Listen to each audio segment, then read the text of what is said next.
Hello, it is December 6th, and we are reading through the entire book of Luke by Christmas. So, day number 6, we are starting with chapter number 6, verses 1. And it says, "Now it happened on the second Sabbath after the first that he went through the grain fields. And his disciples plucked the heads of grain and ate them, rubbing them in their hands. And some of the Pharisees said to them, 'Why are you doing this, what is not lawful to do on the Sabbath?' But Jesus answering them said, 'Have you not even read this, what David did when he was hungry, he and those who were with him, how he went into the house of God, took and ate the showbread, and also gave some to those with him, which is not lawful for any but the priests to eat?' And he said to them, 'The Son of Man is also Lord of the Sabbath.' Now it happened on another Sabbath also that he entered the synagogue and taught, and a man was there whose right hand was withered. So the scribes and Pharisees watched him closely, whether he would heal on the Sabbath, that they might find an accusation against him. But he knew their thoughts, and he said to the man who had the withered hand, 'Arise and stand here.' And he arose and stood. Then Jesus said to them, 'I will ask you one thing. Is it lawful on the Sabbath to do good or to do evil, to save life or to destroy?' And when he had looked around at them all, he said to the man, 'Stretch out your hand.' And he did so, and his hand was restored as whole as the other. But they were filled with rage and discussed with one another what they might do to Jesus." So to summarize these verses real quick, basically, Jesus was trying to tell the Pharisees and all these people that there are exceptions. And yes, we are supposed to keep the Sabbath holy. The Sabbath is supposed to be just a time of a spiritual refreshment, just a time for us to set aside to worship God, to focus on Him, to draw close to Him, get the busyness of our lives out for a while and just focus on Him. And in doing so, there are certain things like if we have the opportunity to help someone, or if we have the capability to heal someone, or whatever someone needs, and we have that capability to help them or to do, he's saying that would override that. We need to do that. And not only that, but I think that when we do help people, that is so refreshing. It's just a spiritual refreshing what we get from doing that. So that's my 2 cents on that. And then I'm going to move on to verse number 12. It says, "Now it came to pass in those days that he went out to the mountain to pray, and continued all night in prayer to God. And when it was day, he called his disciples to himself, and from them he chose 12, whom he also named apostles: Simon, whom he also named Peter, and Andrew his brother, James and John, Philip and Bartholomew, Matthew and Thomas, James the son of Alphaeus, and Simon called the Zealot, Judas the son of James, and Judas Iscariot, who also became a traitor." I'm going to stop one more time real quick. I just want to say this one scripture again. It says, he continued all night in prayer to God. So it tells us right here, clear as day, a couple things. It tells us that Jesus took it so seriously when he was trying to figure out what 12 apostles he would appoint, that he was up all night long in prayer.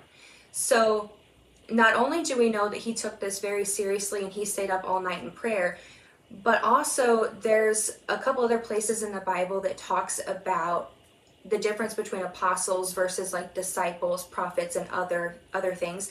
Apostles, Jesus appointed himself. And there's so many teachers and preachers nowadays who call themselves apostles. And this might upset some people, but I have to throw this in here. I have an entire testimony on this. If you want to hear it, I will share it with you privately. But basically, there are no apostles today. There are disciples, there are prophets, but the apostles were appointed by Jesus himself. And this is a perfect example of that.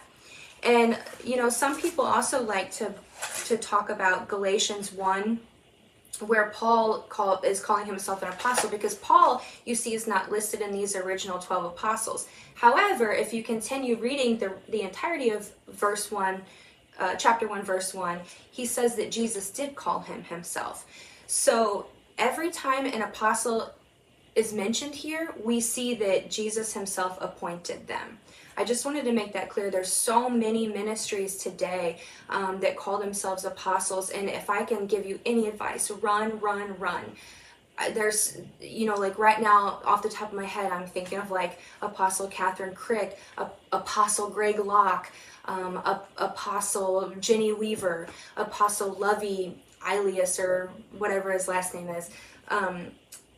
Please prayerfully pray about this. Do not listen to any of those ministries. I literally have a whole testimony on it. But anyway, I'm moving on.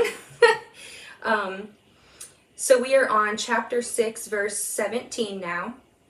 And it says, "And he came down with them and stood on a level place with a crowd of his disciples and a great multitude of people from all Judea and Jerusalem and from the seacoast of Tyre and Sidon, who came to hear him and be healed of their diseases, as well as those who were tormented with unclean spirits, and they were healed. And the whole multitude sought to touch him, for power went out from him and healed them all." Verse 20. "Then he lifted up his eyes toward his disciples and said, 'Blessed are you poor, for yours is the kingdom of God. Blessed are you who hunger now, for you shall be filled. Blessed are you who weep now, for you shall laugh. Blessed are you when men hate you, and when they exclude you, and revile you, and cast out your name as evil, for the Son of Man's sake. Rejoice in that day and leap for joy, for indeed your reward is great in heaven, for in like manner their fathers did to the prophets. But woe to you who are rich, for you have received your consolation. Woe to you who are full, for you shall hunger. Woe to you who laugh now, for you shall mourn and weep. Woe to you when all men speak well of you, for so did their fathers to the false prophets." So, to recap this one, Jesus is not condemning being rich. He is speaking about people who center their lives, their purposes, happiness, and goals primarily around money or material things. And the next one is loving our enemies. It says, "But I say to you who hear, love your enemies, do good to those who hate you, bless those who curse you, and pray for those who spitefully use you. To him who strikes you on one cheek, offer the other also. And from him who takes away your cloak, do not withhold your tunic either. Give to everyone who asks of you. And from him who takes away your goods, do not ask them back. And just as you want men to do to you, you also do to them likewise. But if you love those who love you, what credit is that to you? For even sinners love those who love them. And if you do good to those who do good to you, what credit is that to you? For even sinners do the same. And if you lend to those from whom you hope to receive back, what credit is that to you? For even sinners lend to sinners to receive as much back. But love your enemies, do good and lend, hoping for nothing in return, and your reward will be great, and you will be sons of the Most High. For he is kind to the unthankful and evil. Therefore, be merciful, just as your Father also is merciful."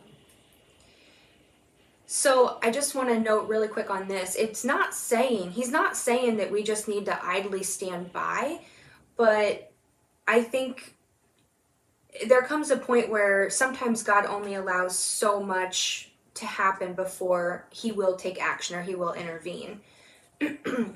But we don't always just have to stand idly by. And the next section is about judging. So this is verse number 37. It says, "Judge not, and you shall not be judged.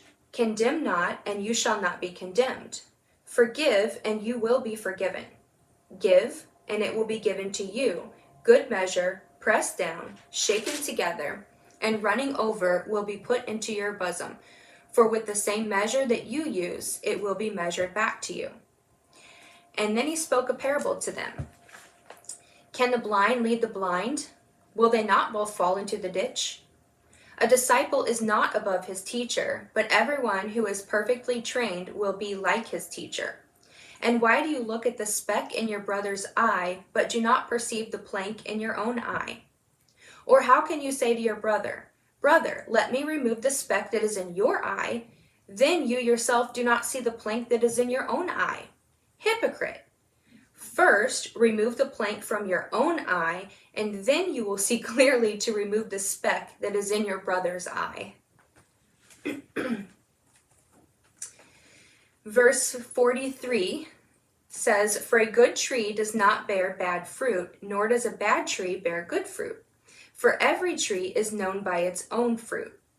For men do not gather figs from thorns, nor do they gather grapes from a bramble bush. A good man out of the good treasure of his heart brings forth good, and an evil man out of the evil treasure of his heart brings forth evil. For out of the abundance of the heart his mouth speaks." To kind of summarize these last couple paragraphs that I just read about loving our enemies and then bearing good fruit, one of the fruits of the Spirit is love. And I have a little section in one of my study Bibles that I was going to read real quick. It says, "Loving our enemies does not mean an emotional love, such as showing affection for them. This love speaks of having a genuine concern for their good, and especially for their eternal spiritual salvation. Since we know the terrible consequences awaiting those who are hostile to God and his people, we must pray for them and attempt to introduce them to Christ. One way we can do this is through kind and gracious actions and by repaying good for evil or love for hate." And moving on to the last paragraph, this is chapter 6, verse 46. "But why do you call me Lord, Lord, and do not do the things which I say?" I'm going to read that one more time. "But why do you call me Lord, Lord, and do not do the things which I say? Whoever comes to me and hears my sayings and does them, I will show you whom he is like. He is like a man building a house who dug deep and laid the foundation on the rock. And when the flood arose, the stream beat vehemently against that house and could not shake it, for it was founded on the rock. But he who heard and did nothing is like a man who built a house on the earth without a foundation, against which the stream beat vehemently, and immediately it fell. And the ruin of that house was great." That concludes chapter 6 on December 6th. Thanks for joining me.